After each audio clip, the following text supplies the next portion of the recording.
Good evening, ladies and gentlemen. The time is now 7 o'clock. The date is June 17, 2024. Before we begin our regularly scheduled council meeting, we do have one public hearing from an ordinance that was given a first reading at the previous council meeting, and that's going to be ordinance 1157. So again, before we start the council meeting tonight, we'll do a public hearing on ordinance 1157. Ordinance 1157 is concerning amending Chapter 25 Planning Commission and Board of Appeals, an ordinance by the Mayor and City Council of Havre, Grace, Maryland, adopted pursuant to the authority of Article 11E of the Maryland Constitution, the local government article of the Annotated Code of Maryland, and Sections 33 and 34 of the Havre, Grace City Charter to amend Chapter 25 pertaining to Boards of Appeals and Planning Commission. Is there anybody in the audience this evening here who is here to speak on Ordinance 1157? Sir. Good evening, sir. Welcome to the public hearing. May we please have your name and address for the record? Good evening, Mayor. My name is Chip Place, 301 Cigar Loop. Good evening, council members, senior staff. Welcome, Chip. Thank you, Mayor. The one comment I would have on this, there was some back and forth in the drafts about the time of notice for Board of Appeals and Planning Commission. There was some reference to 15 days, and then in the draft it's 10 days. I would just suggest that 10 days is very short to give notice to the public about a pending matter, and I would suggest you go back at least to 14 or 15 days to give adequate notice. Actually, the notice overall is pretty limited, just adjoining landowners, but certainly the time, I think, could be a little bit more generous. Thank you. Thank you very much, sir. Anyone else in the audience this evening to speak on Ordinance 1157? Any comments from council members? Okay, without any further comments from the public or the council, we're going to end public hearing on Ordinance 1157. The time is now 7:02.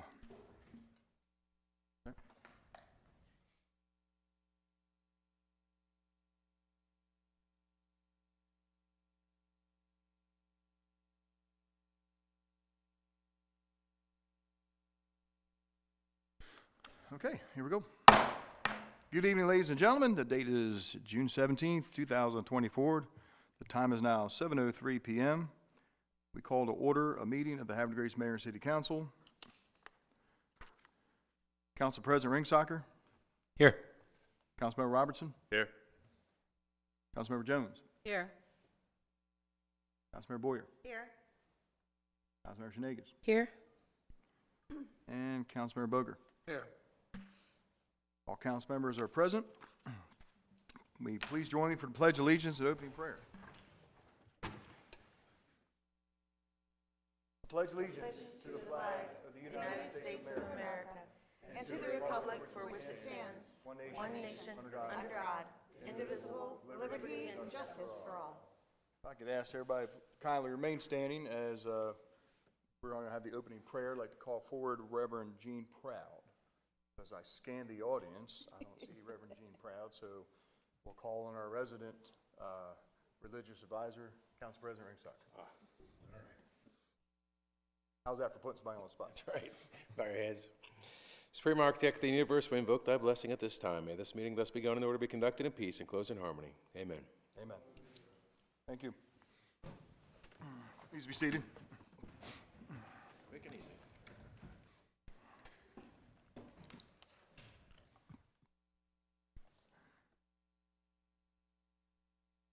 Council President, did you have an adjustment on the approval of minutes? Only on the recording of the votes for for item 5B, subsection I. We're going to move that to the council president's comments at the end for reasons which will later be apparent. Council, any objections to moving 5B to council president's comments? Okay. Okay, number 5, anything else, Council President? No, sir. Okay. Item 5, approval of minutes, City Council meeting minutes of June 3rd, 2024. Motion to approve. So moved. Second. Motion by Councilmember Boker, seconded by Councilmember Shenagas. Questions or comments on the June 3rd council meeting minutes? All those in favor say aye. Aye. All opposed say nay. The council meeting minutes of June 3rd, 2024 carries 6-0 in the affirmative. Item C, City Council public hearing minutes for the fiscal year 2025 preliminary budget from June 10th, 2024. Motion to approve. So moved. I have a motion by Councilmember Jones, Second. second by the Council President. Questions or comments? Yes. I will not be voting as I was not present. Okay, thank you. Same. Okay, let the record reflect that Councilmember Shenagis and Councilmember Robertson will be abstaining from voting. Any other questions or comments? All those in favor say aye. Aye. All opposed say nay. Motion to approve City Council public hearing minutes of the fiscal year 2025 preliminary budget from June 10, 2024 carry 4-0 in the affirmative. We're going to go to item 6, comments from citizens. If you have a comment you would like to give regarding what is on this evening's agenda, or if you're here to speak on any matter of city business in general, now is the time to do so. Normally what I do is if I have any pre-filled out forms, I will call on those citizens first, but I don't. So if you're here to speak tonight, raise your hand and be recognized. Okay, anybody from the council have any comments? All right, fair enough. We'll pass item 6 and go to item 7. We have 3 reappointments to the Arts Commission, and I will hand the motion off to Councilmember Jones. Thank you, Mayor. I move that we reappoint Pat Fair, Carolyn Foley, and Winona Hilton Stanley to the Arts Commission. Second.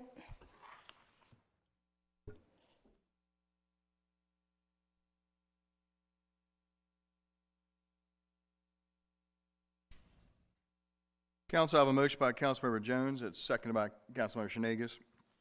This is for the reappointment of Ms. Pat Fair, Ms. Carolyn Foley, and Ms. Winona Hilton Stanley to the Arts Commission. Question or comments on these appointees?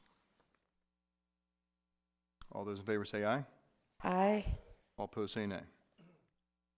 Motion to reappoint the Arts Commission members carries 6-0 in the affirmative. Item number 8, recognitions. This evening we have no recognitions. Item number 9, proclamations. This evening we have none. Item 10, presentations, and we have a presentation this evening. This is going to be a presentation of the famous Todd Park Food Forest and Composting Program. And I heard there is an illustrious member of the Green Team here this evening to give us an update. Good evening, Ms. Zimmerman. Good evening, Mayor and City Council members. Actually, there are 2 illustrious Green Team members here. Danielle Wolf is here to report on the food waste composting project, and I'll talk about the food forest. And is there a... Oh, okay. Let's see. Okay, the Todd Park Food Forest. We're required every year to give a report to the city on progress of the Todd Park Food Forest. And so, for those of you who may not know, we started this project in 2016 in collaboration with the city on land at Todd Park. And it was designed to be a food resource that was available to anyone in the community to harvest this fruit and nuts. And berries. So we were fortunate in having grant money received by the Green Team to plant trees, make signs, and do other improvements. And so with that, now that, you know, what is this? This is our 9th year, I guess, and we're very happy that it's still around. Okay, for the last year, I want to tell you what we've been up to. We've added plants, and we've also taken some away. We've had trouble with some of our peach trees. They seem to do well for a few years and then get some disease conditions.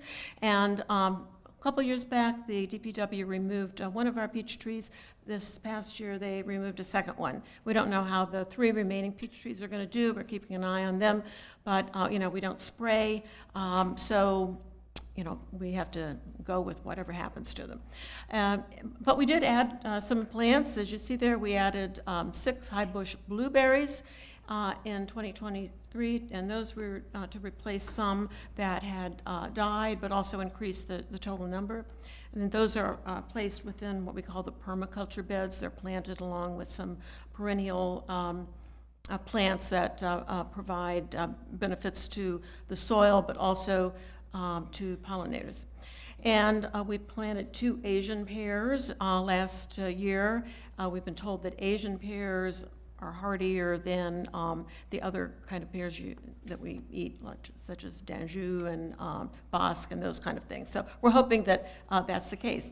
And this year, we planted 2 gooseberry plants, and I'm happy to say that your own Tammy Brinkman is the one who's taking care of those. We've added more individual plant signs. We started adding these signs in 2021. We've been adding a few each year. They explain to everyone what that particular plant is about, what different phases look like, and also information about harvesting or using the fruit or nuts from the trees. And so all trees will have or have now or will have a sign in front of them. We did have a casualty with signs this year. We believe it was a mowing accident that totally destroyed the sign and wrapped up the post into kinks. So I have been in touch with JD, and he's graciously reimbursed us for that sign. We'll be putting up a new one. Okay, the Adopt a Tree program has been going strong now for a number of years. This is where individuals adopt a tree or a bed. So right now we've got 30 trees, the 2 gooseberry plants that I've mentioned, the 3 permaculture beds that have the blueberries and other plants, and 1 pollinator bed. And we have right now 23 people who are the main adopters, but they often bring others to help them take care of the plants. And so we're really grateful for the volunteers that have adopted plants in the food forest.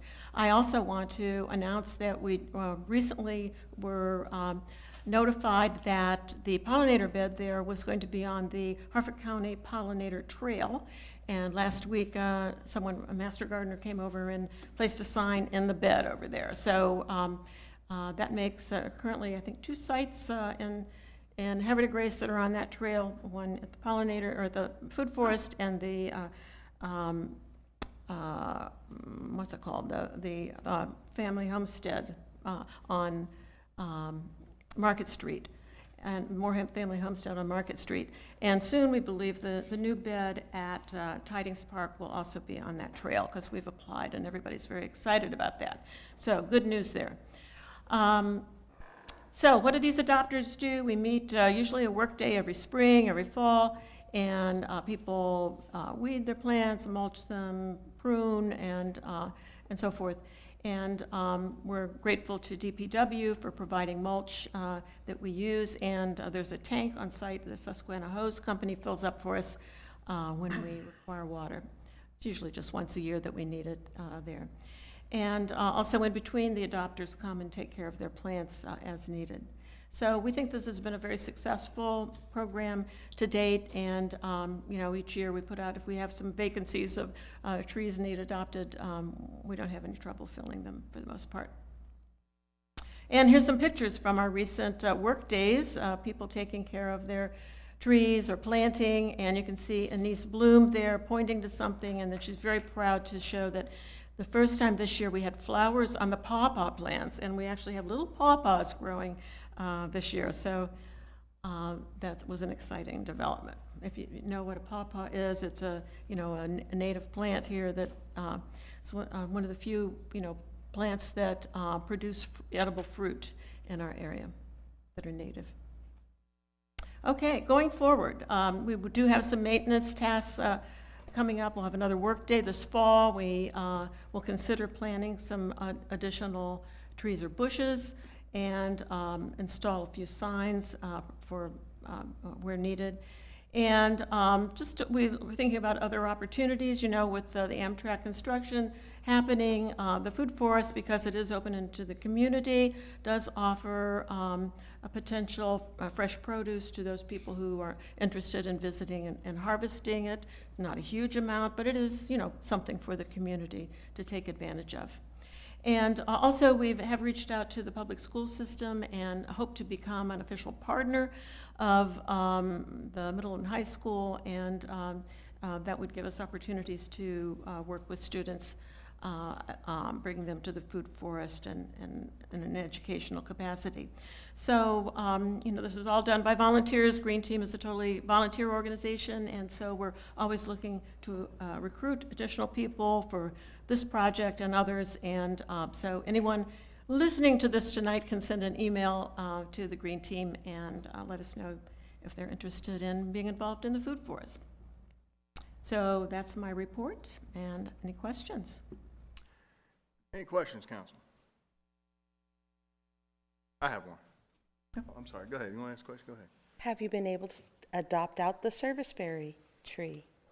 Yes, we have. That's one that you gave up this year, last year. Yes, we have found a new adopter for it. I'm very thankful. My daughter and I put our heart into that for the last 4 years, and now that she's moving to PA, it's time to let it go on to another family, and I am so thankful, and I'm grateful that we can also still return and help and, you know, also pick some berries as needed.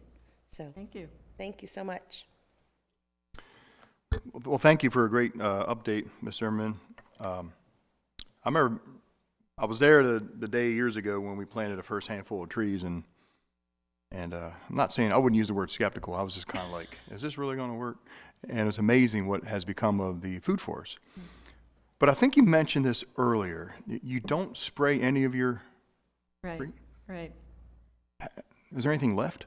Like, if I don't spray my peaches, I mean, I have no peaches. If I don't spray my apple, like how do you do it? How do you, I mean, because I know I walk in there like once a season, I see food on there. Like, what's the secret to not spraying but yet yielding things like blueberries? I can't grow blueberries without spraying them. So Oh, really? Oh, okay.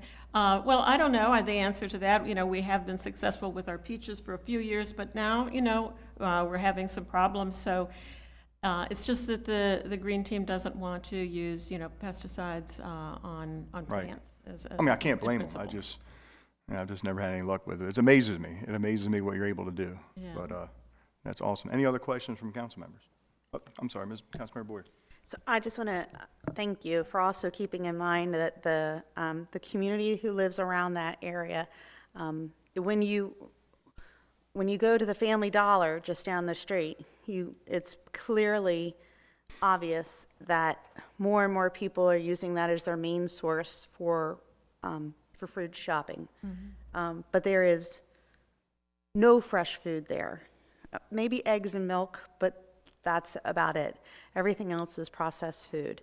So being in an area where eventually when they reconstruct the bridge going over Amtrak, the impact it's going to have, I'm thankful for you bringing that up and highlighting it, maybe something to keep awareness of throughout the whole community, that once that bridge gets taken down for 18 months to 2 years, that community is going to be severely impacted. When you talk to the people at Family Dollar, they say that the majority of the people who shop there walk to the Family Dollar. So their ability to walk to the grocery store is going to be dramatically curtailed to get fresh produce. So I know there's only so much that Food Forest can provide, but maybe in the future there's other ways that we can maybe provide more opportunity to that community to get some fresh food. So thank you. Mm-hmm. Thank you, Councilmember Boyer. Any other questions? Thank you so much. Thank you. We appreciate all the work that Green Team's been doing, and thank you for being here for the update. Happy to do it. Thank you. Yep. Update on composting. Hello, welcome. Hello. All right. Thank you, Mr. Mayor and council members, for having me here this evening to update a little bit on our food waste drop-off program. So a little bit of overview. We opened in June of 2020, and we modeled from a similar program in Falls Church, Virginia at that time. The reason we opened this is because the EPA estimates that 24% of material in landfills is food at this time. And food decomposes quickly, even in a landfill setting. So up to 58% of landfill emissions can be considered to be the result of food breakdown. This program gives our citizens a chance to get involved and do their part to divert food waste from the landfill. So right now we are located at Hutchins Park, open from 7 a.m. to 7 p.m. daily. We currently have 5 bins. We expanded in 2023 from 4 where we started. It is completely free for citizens to drop off their scraps, and then once a week, Veteran Compost comes in, they take the bins that are there out, put completely brand new clean bins in. In the meantime, when they're not there, the Green Team has volunteers that are monitoring the area and communicating with Veteran Compost if any concerns should arise. So we've done some educational and marketing outreach with this program. We have signage ongoing at the enclosure itself, talking about what kind of materials can and can't be in the bins. We update that as needed. Our volunteers have provided information and sold compost so far this season at the Farmers Market and at the Maritime Museum's Garden Mart. And we also provide information about the program on our website, social media, via email, and at other Green Team events. So here's a little usage information. This is just from 2021 on for the sake of simplicity in the graphic. But every year we set a goal. Our first goals were set because the Falls Church program had been in place for 3 years and was considered quite successful at bringing in 1 ton of food waste per month. So our initial goals were 1 ton a month. For 2021, that was 12,000 pounds. You can see here we collected 39,000 pounds that year. In 2022, we got a little more aggressive and we said 1 ton a month, so 24,000 pounds, but we actually collected 40,000 pounds. For 2023, I think it was like 1 3/4 tons a month. It was like 42,000 pounds. We collected 55,000. So for this year, we're hoping for 2 full tons collected every month, which will amount to 48,000 pounds at the end of the year. For January to May, that would be 20,000 pounds we'd be expecting. We have collected 24,910 pounds. Now, when you add 2020's total to this, between June of 2020 and May of 2024, we've actually kept over 89 tons or 178,000 pounds of food waste out of the local landfill. And we are very happy about that. Let's see here. So of course we've had some challenges, every project does, and I thought I'd highlight just a couple of those this evening for you and what we've done in response. Contaminants find their way into the bins from time to time, things that don't belong there. This would be a problem for our hauler. So we use educational information, including signage at the sites. I have a picture there that was on our social media in the bottom corner at one point. You know, these are things that cannot be in there. And we have this kind of program called, affectionately dubbed Waste Watchers. But the Cat Club was kind enough to provide us with some trash grabbers. And so we give those to volunteers who are interested, also great for cleaning up their neighborhoods. But we ask that they bring them along when they come to drop off their food waste. And if they see something that shouldn't be there, pluck it out and dispose of it properly at the local waste receptacles nearby. That has really cut down on contaminants. It's really helped quite a bit. And the other one is pizza boxes. The pizza boxes are like the coolest part of this program because you can't recycle them curbside, and people love that they can go into these bins. But they do take up quite a bit of space if they're not broken down. So we've had educational information, including signage. Last year, we had a PSA about tearing up the boxes. We have some familiar faces. Thank you for being a part of that. And at one point, we had a dedicated bin just for pizza boxes, but really, that didn't seem to make much of a difference. So what we're really still pushing now is just folks tearing those up, folding them up, and breaking them down. Because when the bins get full, you can see in this top corner here, I have to go play Tetris with food waste until the hauler can come, and that's no fun for anybody. Fortunately, since we've expanded to 5 bins, we have not had much trouble with that. We also did have a little bit of vandalism to our signs. DPW was kind enough to come and put a heavy gauge wire on them, solved that problem. Now they have been intact since, so we are grateful for that as well. As for indications of success with the program, are consistently shown from the hauler that we are doing well. We are meeting the goals we're setting, the bins are full, things are going okay there. Like I said, regularly overfilled bins led us in 2023 to add that extra fifth bin in, and that has helped quite a bit as well. We've had a green team survey done. We've had other towns and areas contact us, citizens from Aberdeen, Bel Air, and even Annapolis, groups that want to start their own project and want to know how ours got off the ground and what's needed there. So we consider all these to be markers that things are going very well for the program. As for a summary and next steps, when the time comes, we're requesting an extension to the ordinance allowing for the program to continue. I think it's the number listed there. I could be wrong. Sorry if I'm wrong. We're also requesting continued support from the city with costs that are associated with the hauling. Right now we have 5 bins at $60 a bin, so we're at $3,600 annually. That material all stays out of the landfill and is therefore not costing the tipping fees. I believe the current tipping fees are about $117 a ton. So the cost to compost this material versus sending it to the landfill is just about the same. I took a look. Our lowest month for material in the past 12, we brought in a little over 4,000 pounds. At that number, it was like a $50 difference to compost versus sending it to the landfill. This past month in May, we brought in 5,670 pounds. It would actually have been $30 more expensive to send that to the landfill as opposed to having the food waste drop off. And then the obvious added bonus of that is we are keeping that material out of the landfill as well.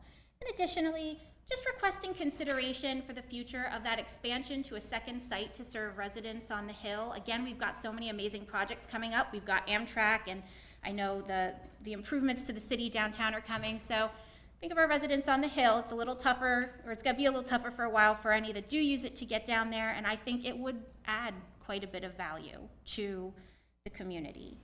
So that is what I have. I'd like to thank you all for listening to me go on about this, but also for the continued support that you all provide to the program. It's greatly appreciated. Sure. Well, thank you very much for the presentation, and I'll open up the floor to council members with questions. Councilmember Robertson. Thank you. Thank you, Ms. Wolf. Couple questions. Number one is veterans composting. Do they use a commercial composter, or is this like one that you have in your backyard, or is this?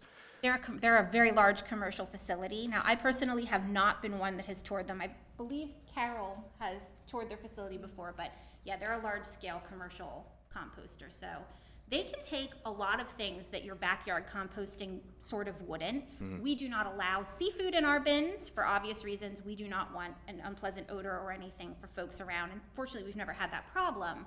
But things like meats and bones and certain dairy items, those things that wouldn't be easily composted in your backyard for a number of reasons can go in these food waste bins, which is an advantage. Perfect.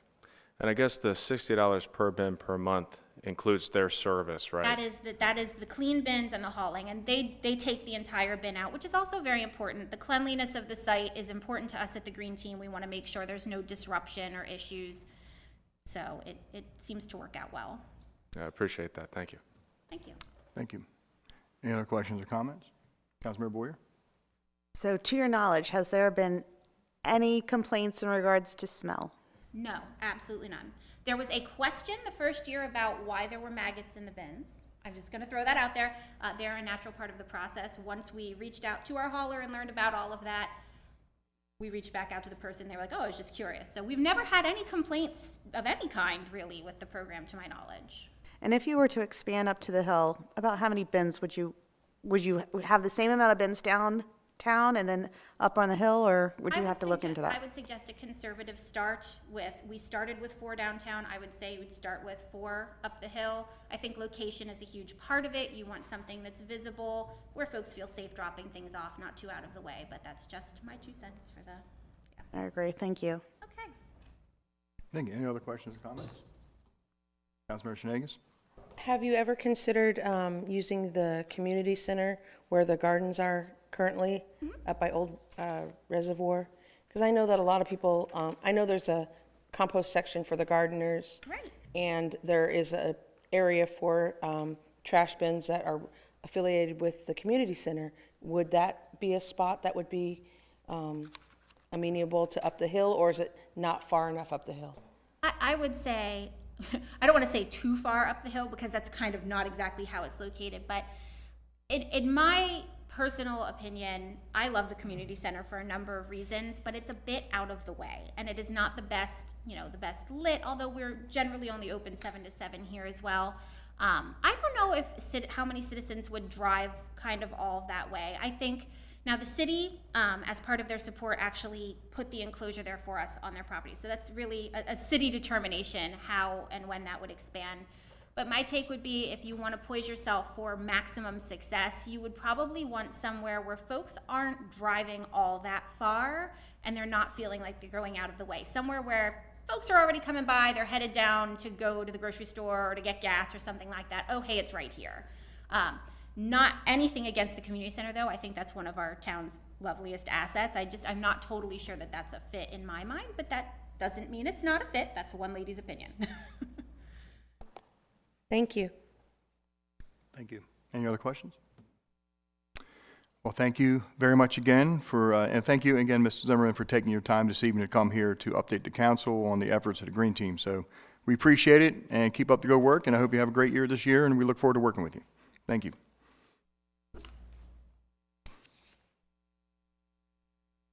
We will move on with our agenda this evening to item 11, resolutions. This evening we have one resolution, and that will be introduced by Councilman Robertson. Thank you, Mr. Mayor. Mr. Mayor, fellow council members, I move to introduce a resolution concerning approving support of any effort to enhance outdoor and indoor space for youth at Oakington Park. Second. Council, I have a motion by Councilman Robertson, and it's seconded by Councilmember Jones. This is a motion to introduce a calendar resolution. Questions or comments on the introduction of this resolution? All those in favor say aye. Aye. All opposed say nay. Motion to introduce a resolution carries 6-0 in the affirmative. Council, this will be known as Resolution 2024-10, 2024-10. This is a calendar resolution by the Mayor and City Council of Havre de Grace, Maryland, pursuant to the Local Government Article of the Annotated Code of Maryland and Sections 33 and 34 of the City Charter to approve support of any effort to enhance outdoor and indoor space for youth at Oakington Park. Council, to have a motion to adopt calendar resolution 2024-010. So moved. Second. Second. A motion by the Council President, seconded by the Councilman Robertson. Questions or comments? Councilman Robertson? Thank you, Mr. Mayor.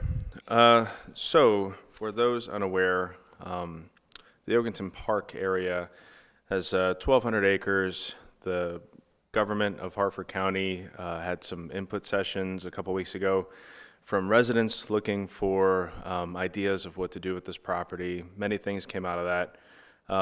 Just from the Youth Commission's perspective, the request came that we support any effort to include recreation spaces, that's outdoor or indoor fields, multi-purpose spaces that could be used for recreation programs, sports programs.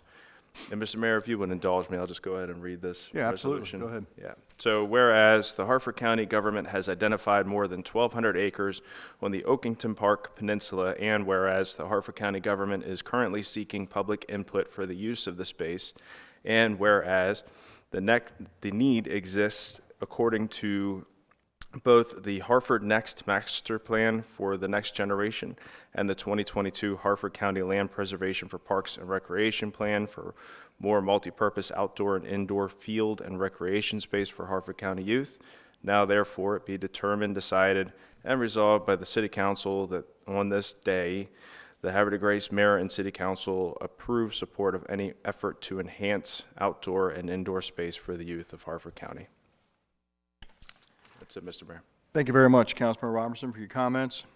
Any other questions or comments on calendar resolution 2024-10? Okay, Council, we're going to go ahead and do a roll call vote. This is a roll call vote on calendar resolution 2024-10. Councilmember Boger. Yes. Council President Rick Sager. Absolutely, yes. Councilmember Robertson. Yes. Councilmember Jones. Yes. Councilmember Boyer. Yeah. Councilmember Schneegis. Yes. By roll call vote of 6-0 in the affirmative, counter resolution 2024-10 concerning approving support of any effort to enhance outdoor and indoor space for youth at Oakenden Park is approved and adopted by council. Thank you very much, Councilman Robertson. We're going to go to item 12, ordinances. This evening we have two ordinances. One's a second reading, the other one's a first reading. Item A, ordinance 1156, Councilman Robertson. Thank you, Mr. Mayor. Mr. Mayor, fellow council members, I move to introduce on second reading ordinance number 1156 concerning establishing the city budget for FY 2025. Second. Council have a motion by Councilman Robertson and seconded by the council president. This is a motion to introduce ordinance 1156 on second reading. Questions or comments on the introduction? All those in favor say aye. Aye. All opposed say nay. Motion to introduce ordinance 1156 carries 6-0 in the affirmative. Ordinance 1156 concerning establishing the city budget for fiscal year 2025. An ordinance by the Mayor and City Council of Havre de Grace, by the authority of Article 11E of the Maryland Constitution and Local Government Article of the Annotated Code of Maryland, and Section 37 of the Havre de Grace City Charter for the purpose of establishing the city budget for fiscal year 2025 by designating the annual projection of anticipated revenues and proposed authorized expenses for the city of Havre de Grace for fiscal year 2025. Council will have a motion to adopt ordinance 1156 on second reading. So moved. Second? Second? Have a motion by the council president, seconded by Councilmember Schnegus. Questions or comments? Councilmember Robertson. Thank you, Mr. Mayor, fellow council members. I know at last meeting I passed out the proposed budget amendments. We've since discussed this with George Doherty and found that one of the items that was for planning, I had the breakdown being put into planning, but because it's going to be run through the IT department, that really belongs in administration. So I'll be putting forward the following amendment, which you all receive via email, to reduce professional services in administration by $291,600, increase professional services in economic development and tourism by $110,000, increase professional services in planning by $130,000, and increase professional services in finance by $51,600, leaving a remaining balance in professional services administration $410,000. And I have the account numbers here as well if they're needed. Council have a motion by Councilman Member Robertson. Do I have a second? Second. Second by Councilmember Booker. Questions or comments? Council President. Could I ask exactly, go over that again, because I thought we were just putting it all into one fund, not moving admin over to other funds. Well, no, we're taking the lump sum of professional services that was placed into admin in our budget this year and moving them under the appropriate departments. I got confused by the language. Could Director of Administration, can I have an explanation as to why they were moved into specific, from the specific departments into the admin? Yes, sir, Council President. So there's really three main reasons. So the first one is simply so administration has better oversight of how professional services dollars are being spent in the city. The second one is more of a strategic consideration. So with professional services, if the dollars are in the individual departments, some of those departments don't have very many professional services that come out of them. And I'm going to use the finance department over there for an example. So if the professional services budgets were out of every department, a savvy vendor could potentially hop online, look at the city budget, and identify the pool of money that's available for them to bid. And we're concerned that maybe we're not getting the strongest bids that we could. or at least we want to safeguard against someone taking advantage of that. So in finance, and by no means am I saying anything negative about our current auditor. I'm just using this as an example. Our current auditor has been fantastic, and I would never think that they would do something like this. But our audit is basically the only professional service that we have that comes out of finance. So it'd be very simple for when we go out to RFP, for a company that wants to bid on that contract, they already know what the pool of money is. They already know what's available. So they have some information that might prevent us from getting the best bid or the lowest bid or the most competitive bid from them. So part of it is strategic for that reason. And then lastly, I've been considering pulling some of the professional services vendors that we do have currently in other departments into administration to make sure that the work that they're doing fits the strategic vision of the administration. And those are the reasons, Council President. Thank you. Any other questions or comments? Councilman Robertson.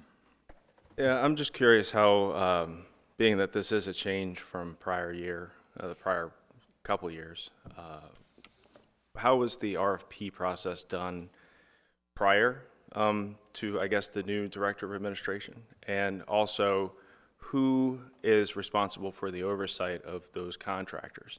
So is it the individual director, or is the Director of Administration overseeing contracts and ensuring that the statement of work is met for each department individually? So to answer your first question, the procurement process hasn't changed. It's the same as with the previous Director of Administration. That process falls under the Department of Administration, and our procurement officer manages that for us. To answer your second question, who has oversight? Currently, the director in the department which the service is kind of housed, if that makes sense, has oversight of those projects. If we were to move them into the administration department, then it would fall under my purview as the supervisor of those contracts to make sure that the work is being followed as per the contract. Got it.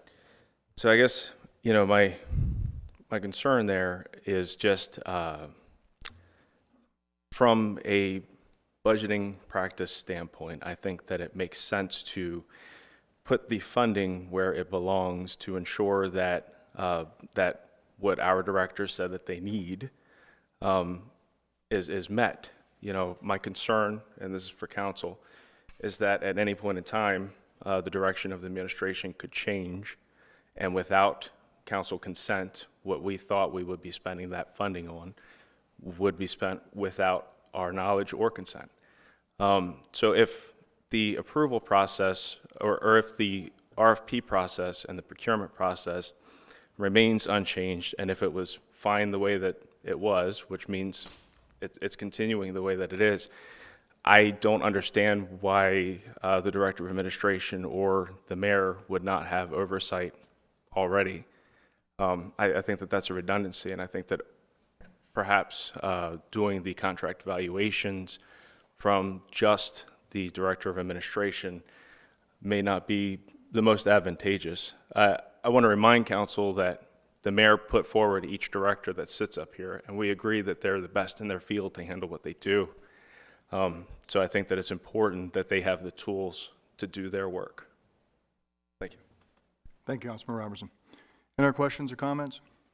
Councilmember Jones? So I just want to make sure that I understand. If the money is put in the director's, is under the director's purview, when they, don't you or the mayor have to approve anything that, even if they say they want to hire someone, you still have to approve that, correct? I mean, they aren't just, you'll know what's happening with the money and you'll decide if it's the best use of it, correct? So with professional services, the department director has the final say currently. So the mayor nor myself reviews, we don't have the opportunity to review every professional service that comes in through procurement. While the procurement process certainly does fall in the responsibility of the Department of Administration, the actual decision-making is left up to the department director on how that money is spent. So that's current. Current, correct. Yes. And so your proposal would mean, To maintain the current status. Any So- questions or comments? Councilman The Robertson? Director of Administration signs checks, correct? Or signs expenditures? Only for the departments that are under this. Okay. And not every department here is under the Director of Administration's control? No, sir. Okay. Got it. Thank you. Okay, we're still under the amendment by Councilman Robertson. Any other questions? Okay, council, I'm going to do a roll call on the amendment. 1 second. Council President, No. Councilmember Boyer, Yes. Councilmember Jones, yes.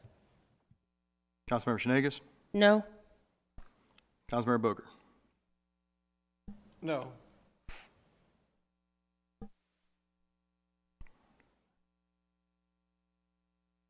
Councilmember Robertson, sorry. Yes. I'm sorry about that. I'm handwriting this down. Yes. Okay, we have 3 noes and 3 yeses. The motion to amend fails because of a 3-3 tie. Okay, we're going to go back under the question here for ordinance 1156. We have a motion by Council President and seconded by Councilmember Shenagis. Any other questions or comments? Okay, we're going to do a roll call vote on ordinance 1156. Councilmember Shenagis, Yes? Councilmember Boker, Yes. Council President, Yes. Councilmember Robertson, Yes. Councilmember Jones, Yes. Councilmember Boyer. Yes.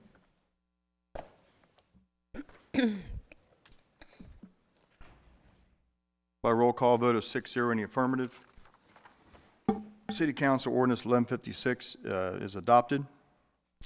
Thank you very much, Council. We're going to go to item B, ordinance concerning amending Chapter 25. Councilmember Shenagis. Good evening, Mayor, Council. I move to introduce ordinance concerning amending Chapter 25, Marina Commission, in the first reading. Council, I have a motion by Councilmember Shenagis. Do I have a second? Second. Second by Councilmember Jones. This is a motion to introduce an ordinance on first reading concerning amending Chapter 25 Marina Commission.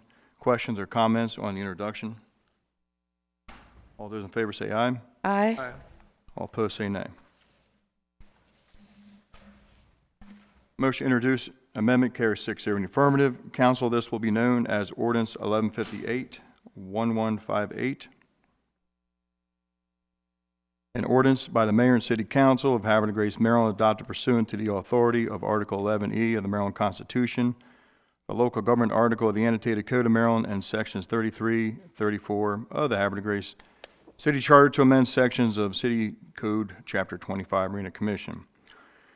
Council, to have a motion to adopt Ordinance 1158 on first reading. So moved. Second. Have a motion by Council President, second by Councilmember Boker. Questions or comments? Councilmember Shenagis. The reason for this amendment is to allow for our Marina Commission to increase from 8 to 11 voting members, and to allow for citizens at large to be a part of it, as opposed to having just Marina members and business members. Also, to align with having the administration that is necessary to be involved, and to only have one council member on the commission that is a part of the Parks and Recreation Committee. Thank you, Mayor. Thank you very much, Councilmember Shenagis. Any other questions or comments?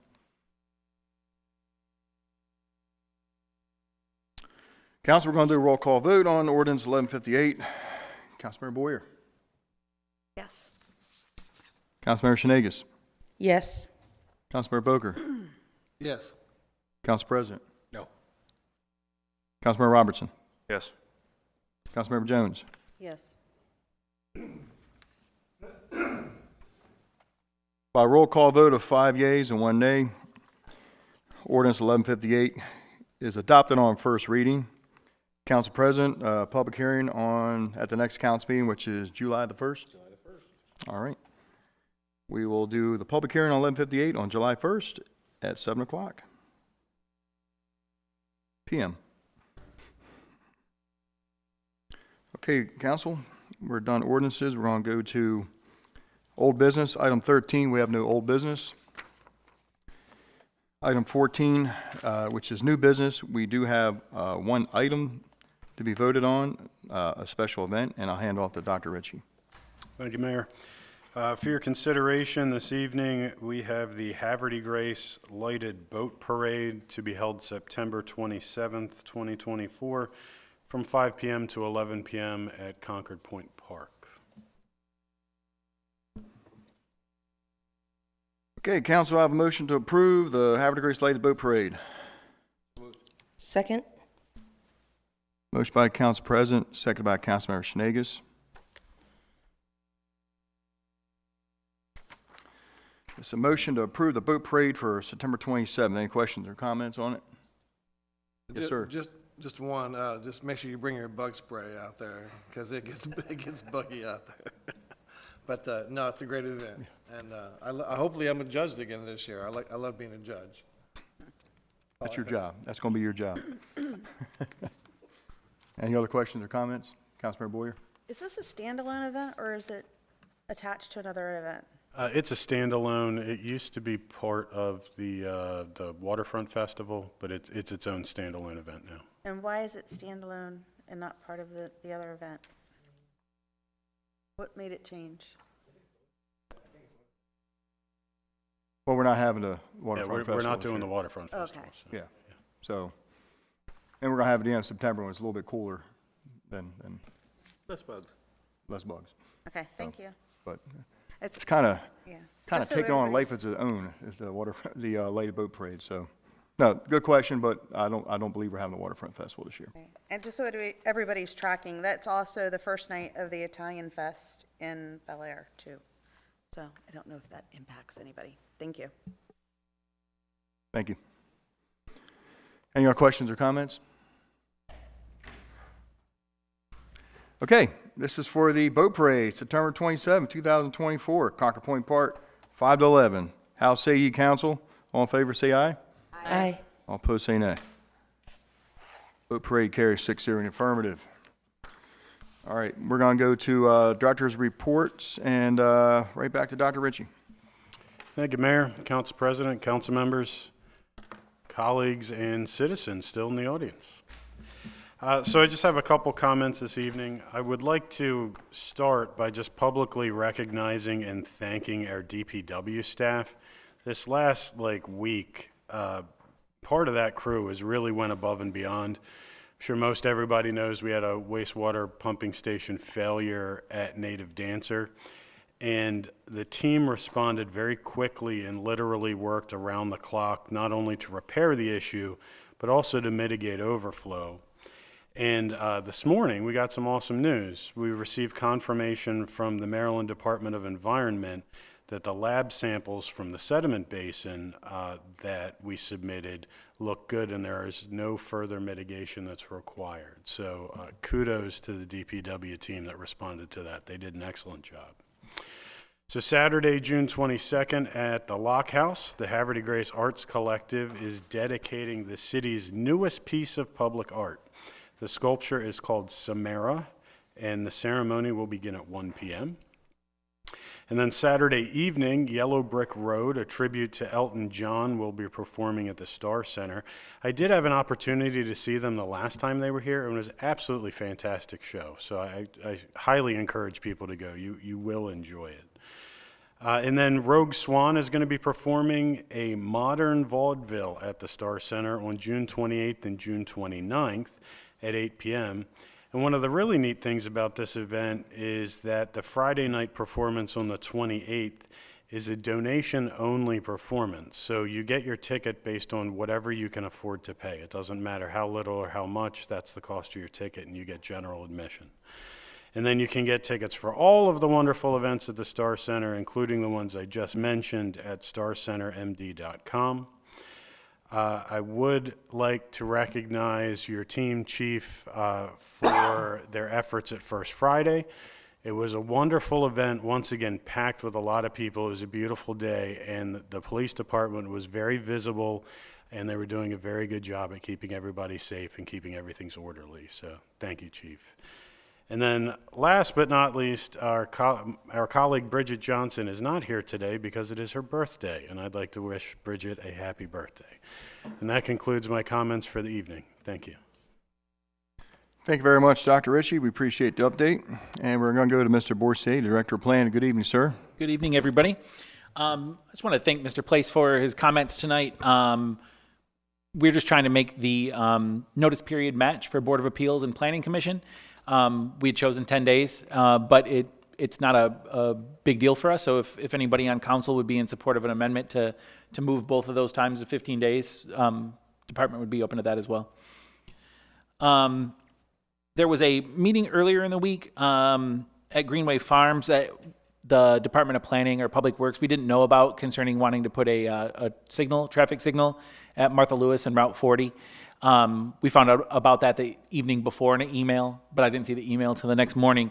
I just want to let all of you know and let the public know that both of those, that intersection and the one further down at Blenheim Farm Lane going into Bully Rock, were both part of the Safe Streets for All action plan. Those were being looked at, whether we saw that they were a problem area. I'm not sure that traffic signal is the correct solution, but that action plan is with SHA. They ultimately make the decision on that since it's a state roadway. I also just wanted to note that Delegate Johnson, Andre Johnson, has asked for a meeting with us, and we'll provide that information to him in that meeting. And also, we're having a discussion with the developer and SHA next week to discuss the issues up there in traffic study. So I just want to let all of you know that we weren't absent for any reason. We didn't know about the meeting and that we were already taking action before, but we've taken some next steps to deal with those issues. And just lastly, in good news, I'd mentioned earlier in the year that we were accepted into the CLG program, part of the Maryland Historical Trust. We were given a $20,000 grant to help us with implementing our comprehensive plan, probably focusing on some rezoning downtown to recognize the buildings and architecture there and some of those things. So we have $20,000 to go towards that project. That's it from planning. I'll take questions if anybody has any. Any questions for Mr. Boursier? Councilmember Boyer. So when you have that conversation with Andre, is it also an opportunity to point out that in the Safe Streets plan, the intersection further down by the Royal Farms on Route 40 is also part of it, and maybe get his support in helping push the state to address that intersection as well? I mean, Sure. actually, the whole span of Route 40 really should be considered like as a total span, because whatever you do at one side will impact the other. Right. I mean, that's part of the issue with this signal is that it'll affect everything kind of further down. And we had discussions with some people before who suggested, one suggestion was just completely eliminating that opening at Martha Lewis and have everybody just taking right turns. There was a suggestion about putting what's called a Maryland T, basically the way that it is now, but more separation. It just set up better so kind of people know where to pull to make those turns. So there's been a lot of suggestions that are out there. But the Safe Streets for All plan does look at the Ontario intersection that you mentioned.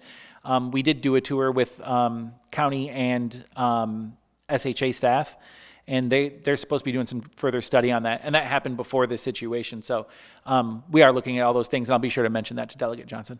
That'd be good, just to keep the progress going on all those intersections so that we can finally get to a solution. Not necessarily the money to fix the solution, but at least everybody agreeing what will solve the problem so that we can get to the next step of funding it. That'd Absolutely. be great. Thank you. No problem.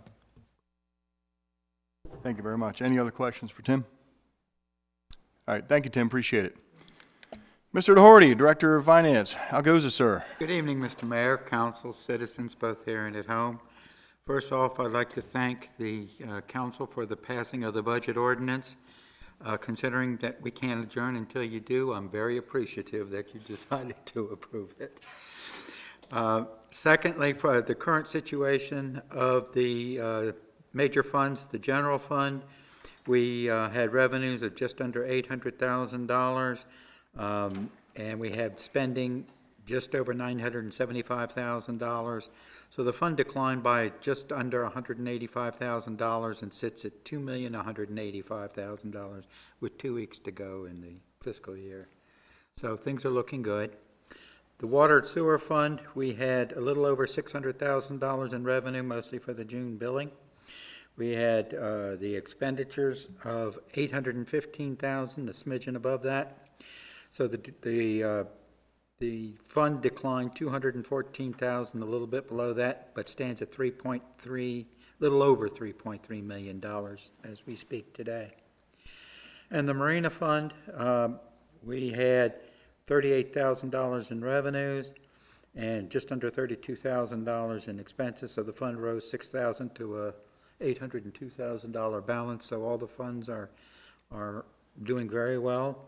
There will be a lot of changes for this fiscal year as we go through all the accrual process and all the bills come in July and August, and the state send our last bit of 84 revenues that they have been trying to calculate and do all that. So there'll be some changes, but I think overall we're getting very close to where we want to be. And finally, since this is our last meeting in June, I'd like to wish the council and our citizens and my brethren a happy fiscal new year. And that's my report for this evening. Thank you very much. Anybody have any questions for George? I just had one. I just had one, and there was so when does the state look at the bay fee that's actually on the citizens' water and sewer bill? Is that looked at annually, or? How often do they look at it? Yeah. I haven't seen them look at the rates, if that's what you mean, since they enacted it. It's like, it's just like, It just- $1 they've got amount it. that just stays there forever. And everything we collect, we send to them. Yeah, So, I like it. I don't want it to go higher. I like to see it go lower, but yeah. yeah, that's really a question. We'd have to reach out to Annapolis and see what they have to say. You know what? Yeah, that's, okay, got it. Noted. I'll take that one around with it. Thank you. Uh-huh. Thank you, George. Yes, sir. Good evening, Chief. Good evening, Mayor, Council. I just wanted to say about 3 months ago, I was talking with my husband, and I said, you know what? I think I'm going to retire. Now, he knows that I have been here for 19 years, and he proceeded to call me a quitter for not doing 20. So I was like, thank you very much. But no, and then I met with you, Mayor, and I just wanted to let everybody know, because a lot of people already know. And I wanted to let our citizens know that I am going to be retiring, and it's going to be effective on July the 7th, the day after our 4th of July festivities. So it has been an amazing 19 years. Mayor Dave Craig hired me, and I've seen a lot of council members, a lot of mayors come and go, a lot of directors. In fact, the keeper of the coin will be the next longest serving director here. So I've really enjoyed my time in the city. It's an amazing city. It really, really is. And we've done so much over the years to keep crime low and make this a very safe community. But I do have to credit a lot of people. There's a lot of people I could thank and acknowledge. But just overall, I really wanted to thank the men and women of the police department. Again, I've seen a lot of officers come and go. I retired from the sheriff's office here in Harford County. I thought that was a phenomenal agency. Yeah, this one's better. But again, I'm a little bit, I have a little favoritism that way. But I also want to thank you folks, because you are the ones that do control the budget. You also make a lot of decisions. You let us know what the public is thinking. And so we really do appreciate the input from the mayor, the council, and the directors. But I also really want to thank the citizens, because we have, over the years, been so close with our communities. They have been great with us. Anything Police Week, holidays, or whatever, they're always showing their expression and their gratitude. But this is a genuinely amazing city with very, very good people. And I would put it up against anybody. And I know the person that is going to be replacing me, and he is one of the best in law enforcement in the state of Maryland, and I would put him up against just about any law enforcement professional in the country. So that's it. I just wanted to let everybody know that I am going to be retiring, and I thank you all. Thank you very much. That's it, Mayor. Thank you. Okay, we're going to move to the business of the mayor. Good.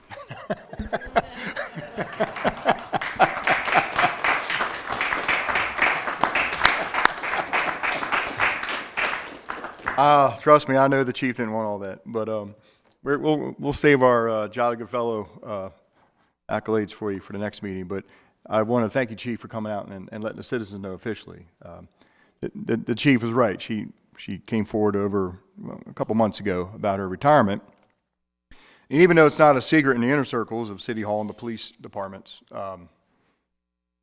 we had to vote on a contract of the chief's replacement. And I asked the chief kindly if she would just make a public announcement just so the citizens at home would know what's going on when we're approving another chief's contract.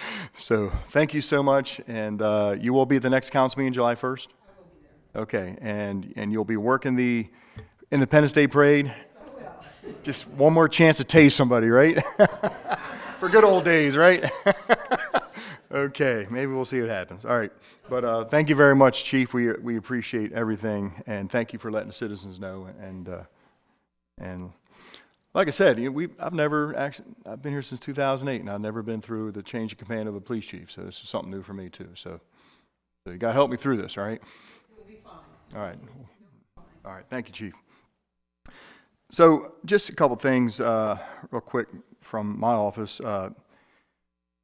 The council went into closed session at the last council meeting to vote on the person who I'm proffering to be the next chief replacement for Chief Walter, and that is going to be an in-house promotion of Captain John Crass. So Captain John Crass has accepted my offer to be the next chief, and the council president will give the results of the vote when under his comments of the contract, which was discussed in closed session. So, and you're right. I mean, I'm very lucky to have Captain Crass and, Captain Alton as well. So it was, you put a great team together, Chief.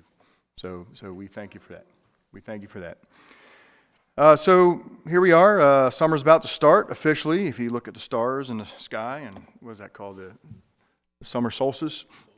About to start soon, and the weather's getting warm. And a lot of folks are out in town. The trolleys are running full speed. The parks are being used. The water sprinklers come on at 2 o'clock in the morning at Tidings Park to keep the grass green. If you look everywhere around you, you'll see people picking up trash, people cutting grass, people doing landscaping, whatever. I mean, the DPW's crews are busy. So it's a busy time of year in Havre de Grace for families, for visitors, for us here at City Hall. And I just want to echo one thing that Dr. Ritchie brought up earlier. We've had a number of issues with water and sewer in the last couple weeks, and our crews have been working around the clock to fix them. I would have to say a lot of these aren't because of the aging infrastructure. We're having some pump issues because of some things people are flushing down the toilets in certain areas of the city. Not only are flushable wipes not really flushable, but when people flush hundreds of towels down the toilet, that'll mess up our pumps as well. So we've had a pump on Native Dancer in Bully Rock, which treats most of all the Bully Rock development. And not only did a pump fail, the rental pump failed, then the rental pump failed. And when we finally got in and started cleaning the screen out, we started pulling out little 1x1 towels made out of like undershirt material. Like a 3-foot stack of them, hundreds of them. That will make any pump burn up. And then, when you divert it, and you divert it down to the pump on Revolution, then that makes that pump go. So what I'm saying is it's not because we have bad equipment. It's just because somehow there's a lot of improper things being flushed down the toilets. We have met personally with Bully Rock HOA. We're trying to get the word out to their residents. We'll hang doors if we can. The only reason I'm bringing it up tonight is maybe somebody's listening to this meeting in Bully Rock, and they might say, "Oh, hey, I know my neighbor flushes all the towels down the toilet." No, but what I'm saying is, whoever's doing it, I don't know if you got a meth lab going on up there, or if it's a construction site that a bunch of guys flushing stuff down, but you know, you don't flush flushable wipes because they're not flushable, they don't disintegrate, and especially towels. So I'm just letting you all know. So, and because of that, we have had a handful of our DPW, our wastewater treatment street crew just work around the clock from last Saturday all throughout this past week. Reminds me of that quote by Winston Churchill, never in the course of history has so much been owed by so many to so few. Let me tell you, when 6 guys keep the sewage running out of your house to the wastewater treatment plant under these conditions, that's exactly what that was. So I just want to let everybody know, because whenever we tell people, hey, there's a pump up or something like that, people say, oh, it's our bad equipment, you know. And it's because people are damaging the pump. We have good equipment, you know. So just heads up on everybody. So we're doing the best we can. We're on top of it. And also I just wanted council to know that too, in case anybody said anything about pumps going up. But looks like we're on top of it right now. Mr. Melizer, our DPW director, was supposed to be here tonight, but again, he got called out for another pump situation. So anyway, I just want to let the citizens aware that the city knows about it. It seems to be, you know, user related, and that we're going to fix it.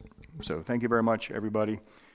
Look forward to summer here in Havre de Grace. We'll have another council meeting before the July 6th Independence Day Parade starts off, but we got a lot of great stuff going on in the city of Havre de Grace, and it's a good time to be here. So with that said, we're going to move on to council comments, and we're going to go to Councilmember Boyer. Thank you, Mayor. Welcome to everybody. Good to see you all here. Hope you all are having a wonderful summer.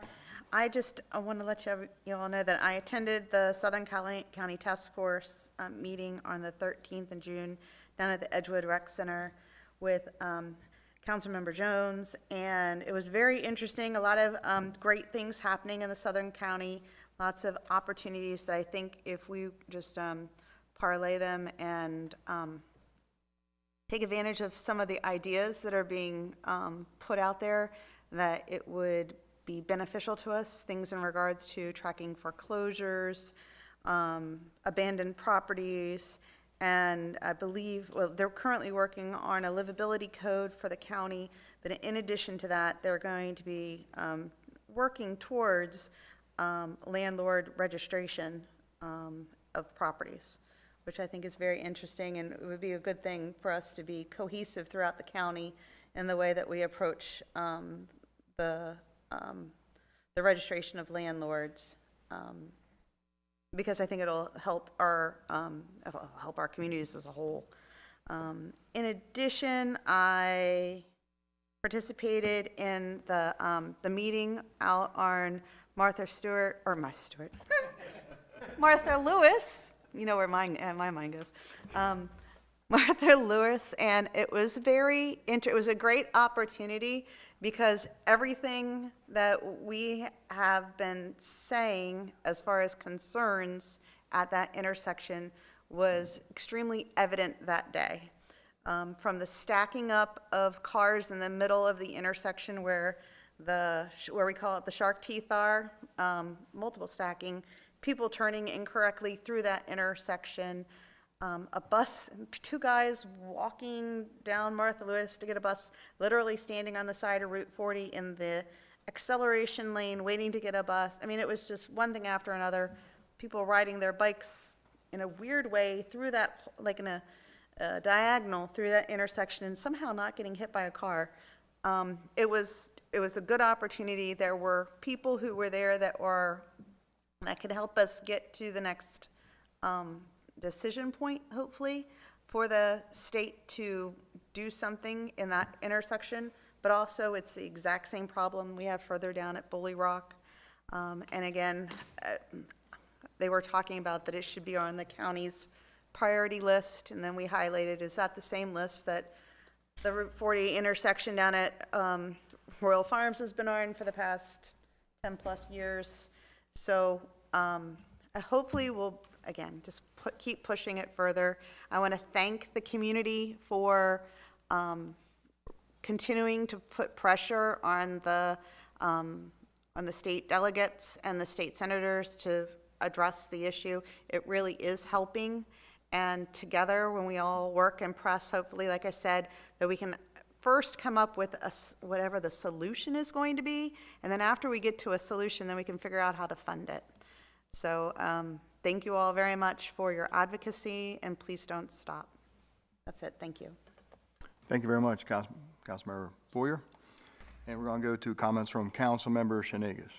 Good evening, Mayor, Council, Administration, citizens in the audience, and citizens at home.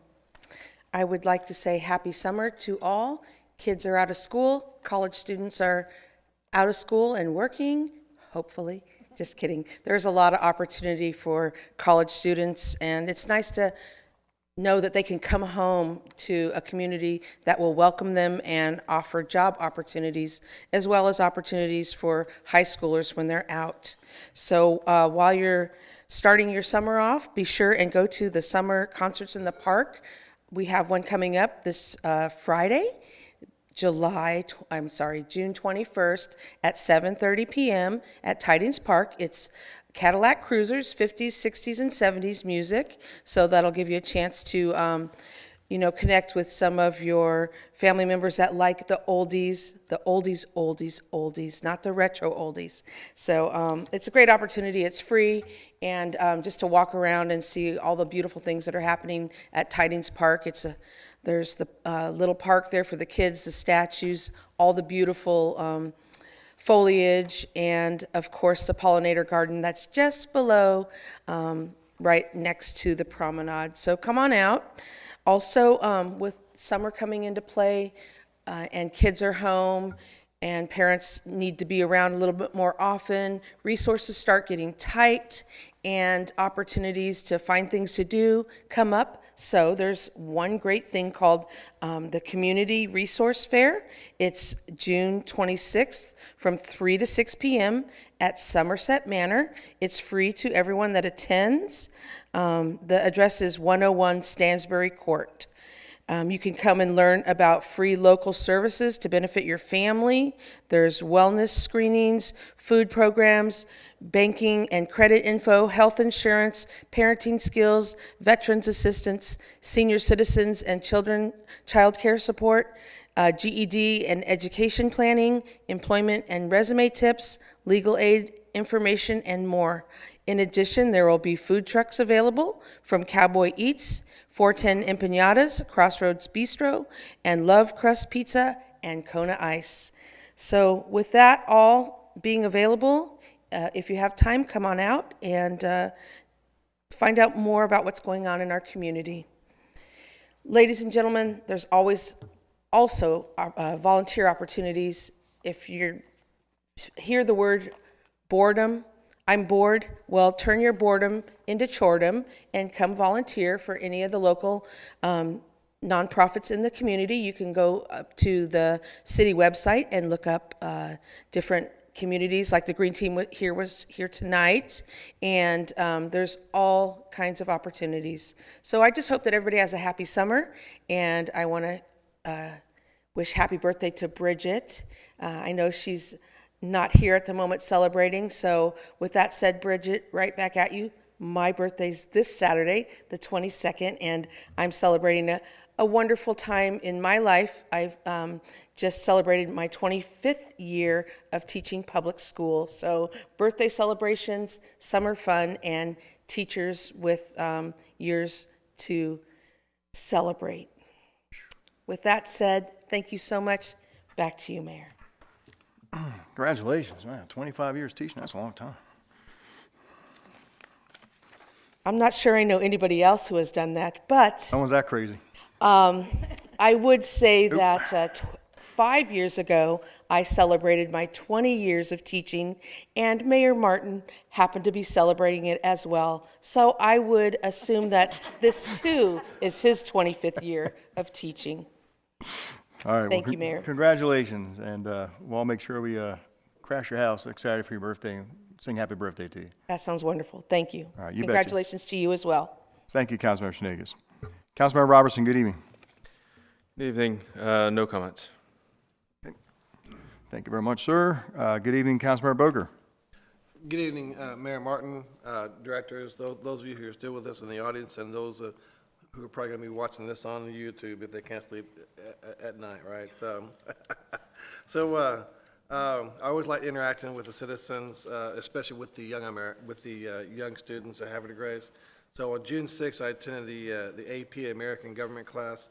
There's a teacher, there's a Miss Rathon, actually teaches the AP American Government. She had the breakfast bunch up there, and it was fantastic. It was a group of, I would say, maybe 12 students, and they all had some type of a national issue that affected each one of them. And so I had a chance to talk with many of them and enjoy some breakfast as well. But two of the issues I was really got my attention because it drew a little bit of a crowd. One was gun control, and there was a young man named Elia, and he was going at it with Sheriff Gaylor. It was amazing. I wish I would have had a video, to film that. It was great to see these young people. Yeah, it was pretty good. But anyway, I had to shake that young man Elias' hand because he actually had some pretty good sound bites, and it's good to hear that from another perspective. I know we have red flag laws and whatever, and that young man Elias was just like, well, what about this, sir? And it was really enlightening. It was a new awakened curiosity for myself, and as well as others in the room. Also, the Harvard Pat Vincenti, council president for Harvard County, was there. So it was good. Mr. Patrick Kane was there as well. He did a minimum federal wage. There's actually two students who actually was talking about minimum federal wage, and they had some pretty sound arguments also about living in a community in which you serve. Whereas if you're in service, you're a teacher, service provider, it's kind of hard to live in some of the areas that you serve without affordable housing unless the wages is consummate to where you're at, unless you're driving or commuting somewhere else. That doesn't cost so much to live somewhere to work in another place. So it's very enlightening, and my hat's off to the teacher for putting that on and for actually sending out the invite. So it was my first time attending one of those, so I had a good time, a great experience to actually mind meal with some of the parents and also the teachers as well as the students. Big shout out to Bridget Johnson. Happy birthday to Bridget. I got to say hey to her. Also as well, I want to echo Director Dr. Ricky's comments too about DPW. Those guys are on it. Bless their hearts. I'm down there on close to Juniata Street, and I see them down there working on those. It's not so much that you have the usual workload, then you have the workload on top of that. But you don't hear them complaining. They're out there getting it done. So big congratulations, big shout out to DPW. And another congrats to Chief. You're leaving me, and I do my best to wear the best cologne and deodorant, but you're leaving me anyway, so that's Captain Kress will like that. Captain Kratz, he's all about it. And Mayor Martin, in closing, I always want to thank my illustrious police department, the first responders, the ambulance corps, and the Susquehanna Hose Company. Thank you. That's all. Thank you very much, Councilmember Booker. And we're going to go to comments from Council Member Jones. Thank you, Mayor. This Wednesday is Juneteenth, and I just wanted to share a little bit about Juneteenth for those who don't know about it. There were a lot of activities in the county last week celebrating on Friday and Saturday, celebrating Juneteenth, and I think there will also be a few on the actual day. So for those who don't know, Juneteenth is the oldest internationally celebrated commemoration of the ending of slavery in the United States. Dating back to 1865, it was on June 19th that the Union soldiers, led by Major General Gordon Granger, landed at Galveston, Texas, with news that the war had ended and that the enslaved were now free. Note that this was 2.5 years after President Lincoln's Emancipation Proclamation, which had become official January 1st, 1863. The Emancipation Proclamation had little impact on the Texans due to the minimal number of Union troops to enforce the new executive order. However, with the surrender of General Lee in April 1865 and the arrival of General Granger's regiment, the forces were finally strong enough to influence and overcome the resistance. And that's actually something that was published in our neighboring town, Aberdeen's newsletter, and I thought it was a good summary, and I wanted to read that. That's all the comments I have. Thank you. Thank you very much, Councilmember Jones. Thank you. And finally, we're going to go to business from the council president. Mr. Mayor, council, citizens, everybody in the audience here. First, I do have bad news. The defending state champion senior all-star girls did lose tonight 9-7 against Chesapeake City, but they're not eliminated. There's still a chance. All right, they play probably Thursday, they think. But they'll have to fight their way out of the loser's bracket, but I have good faith in them because they're amazing, and our girls want to defend that championship. Did find also some other bad news. Apparently, the mayor is putting a pickleball court where the Friends of the Library have our shed. So we very emergently on Wednesday or Thursday, we're going to be moving boxes and books and everything and getting them moved so we can get the shed's relocated. But if anybody wants to come out and help in the afternoon, Wednesday and Thursday up at the community center, reach out to me directly, jimr@havregracemd.com, and we could definitely use the help, trailers and trucks and stuff, because we're going to be moving a bunch of boxes and trying to get the Friends of the Library situated. So we'll be doing that. Chief, congratulations on your well-deserved retirement. I don't know how you do it, because once I retire from my regular job, I don't plan on going back into a full other career. That's just amazing. But you've served very well the citizens of Havre de Grace, and we're immensely grateful, and we're better for it. And you've always been a mainstay. As long as I've been around, been hanging around, you've been a servant to the community, and I'm very thankful. With that, the reason why I made the motion earlier is because I have to read into the minutes what happened at the closed session the other night. So, if I may, we had 2 votes. Action taken. Motion by Councilmember Robertson, seconded by Councilmember Jones, to approve Captain Crass as the new Chief of Police upon Chief Teresa Walters' retirement. Motion carried 6-0. So that's why I wanted her to break the news, not me. And next, action taken, motion by CP Ringsocker, seconded by Councilmember Jones, to authorize administration to continue discussions with Aberdeen to negotiate additional contract terms consistent with the spirit of the current contract and subject to further review and action by the City Council. Motion passes 6-0. And now, Mr. Mayor, moving on to number 18. So under the Open Meetings Act, General Provision, Article 3-305, I move to go into closed session upon adjournment of the open session on Monday, June 14th, 2024, to consider the following matters. 1, to discuss personnel matter.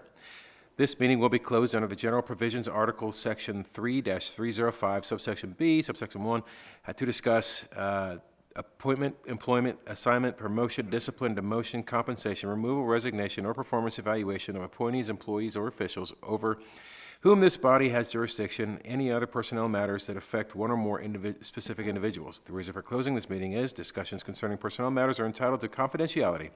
The City Council will not resume open session after the closed session, and votes, if any, will be recorded in public at the council meeting on July 1st, 2024. And that is my motion, Mr. Mayor. Council, I have a motion by the council president. Do I have a second? Second by Councilmember Jones. This is a motion to go into closed session. All those in favor say aye. Aye. All against say nay. Motion to go into closed session carries 6-0 in the affirmative. Thank you very much, Council President. We're going to go to item number 19, adjournment. May I have a motion to adjourn? So moved. Second? Motion by the council president, second by Councilmember Jones. All those in favor say aye. Aye. All opposed say nay. Motion to adjourn carries 6-0 in the affirmative. The time is now 8:28. Thank you very much, everybody. We'll see you back here on July the 1st. Have a good couple weeks. Enjoy the beginning of summer. Thank you.